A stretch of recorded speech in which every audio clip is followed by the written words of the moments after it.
Good day mga bro, so yun na nga. Alam kong marami pa rin sa inyo ang gustong malaman kung ano nga pala yung mga nakakabit na piyesa sa bike natin. Pero bago natin simulan to, dapat nakasubscribe ka na dito sa channel natin. At i-click mo na rin yung notification bell button. So ayun, unahin natin siya sa frame. Marami nagsasabi na giant daw to, pero nagkakamali kayo. Mukha bang giant yan? Garuda Tempest yan mga bro. At isa sa palatandaan ay yung top tube, napakataba. Size 52 nga pala to. At custom painted na nakalagay yung pangalan ko. Siyempre paparesa natin yan na magandang fork. Ito nga pala yung fork na to is Tsunami S&M 300. At galing pa to sa previous frame set ko. Kaso medyo may kalakihan kaya pinakawalan ko rin. Tapos na tayo sa frame set. Dito naman tayo sa cockpit. Ang nakakabit nga pala dito is Sinelli Ram 2 na integrated drop bar. Madami nakangasan dito kasi nga magkadikit na yung stem niya and yung drop bar. Kaya siya tinawag na integrated drop bar. And ang sukat nga pala ng stem nito ay 110 mm. And then yung drops niya naman ay 38 yung taas and drops niya is 40. Napaka-solid nga pala na itong gamitin mga bro. Tapos hindi siya yung parang mababali. Yung parang sa ibang carbon drop bar.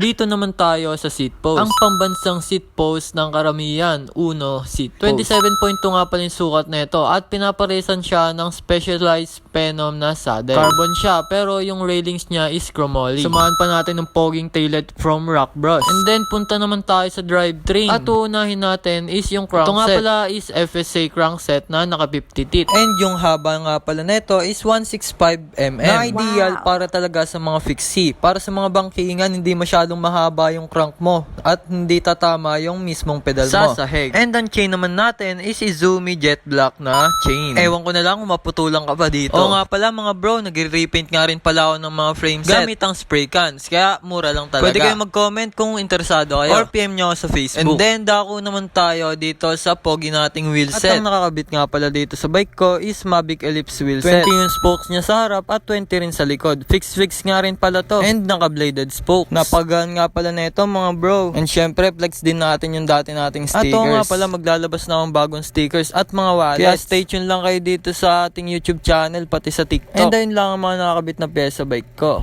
Kaya salamat sa panonood. At kung di ka pa nakasubscribe, mag-subscribe ka na para updated ka sa mga upload kong videos. Maraming salamat.